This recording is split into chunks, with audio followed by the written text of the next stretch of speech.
Halo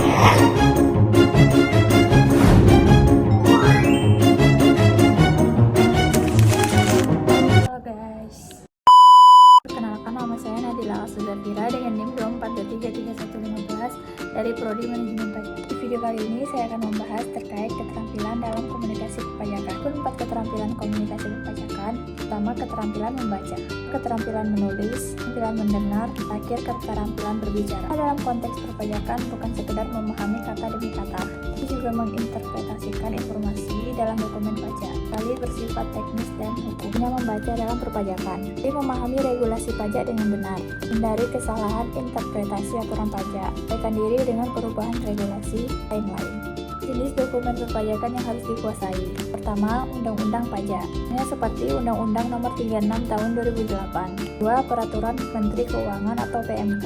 Peraturan Pemerintah atau PP. 3. Surat Edaran dan Keputusan Direktorat Jenderal Pajak atau DJP. Lain-lainnya.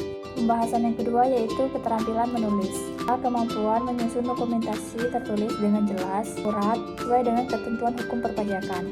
Dalam konteks perpajakan mencakup berbagai aspek, mulai dari penyusunan laporan pajak, surat keberatan pajak, hukum, hingga komunikasi resmi dengan otoritas pajak atau klien.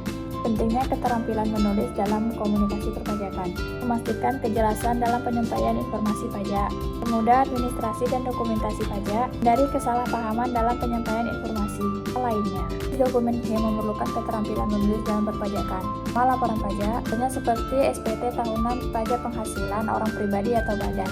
Surat keberatan pajak, berisi alasan keberatan yang jelas, didukung oleh data, regulasi perpajakan yang relevan. Pembahasan yang ketiga yaitu keterampilan mendengar, merupakan keterampilan penting memahami informasi yang disampaikan secara verbal dalam diskusi, benar, konsultasi pajak, atau pemeriksaan pajak. Pentingnya keterampilan mendengar dalam perpajakan, memahami instruksi dan kebijakan pajak dengan akurat, dari kesalahpahaman dalam komunikasi pajak, mengundang interaksi otoritas pajak dan wajib pajak. Teknik mendengar yang efektif dalam perpajakan. Pertama, mendengar secara efektif, yaitu fokus pada pembicara dan menghindari gangguan.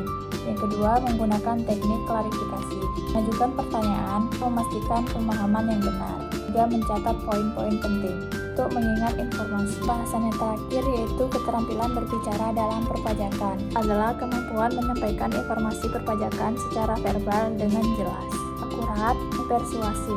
Kemampuan ini sangat penting dalam berbagai situasi, seperti konsultasi pajak, realisasi regulasi pajak, negosiasi dengan otoritas pajak, penyelesaian sengketa pajak. Pentingnya keterampilan berbicara dalam perpajakan. Pertama, meningkatkan efektivitas rotasi pajak.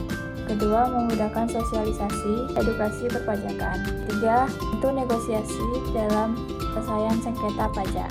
Teknik berbicara yang efektif dalam perpajakan. Pertama, gunakan bahasa yang jelas dan mudah dipahami.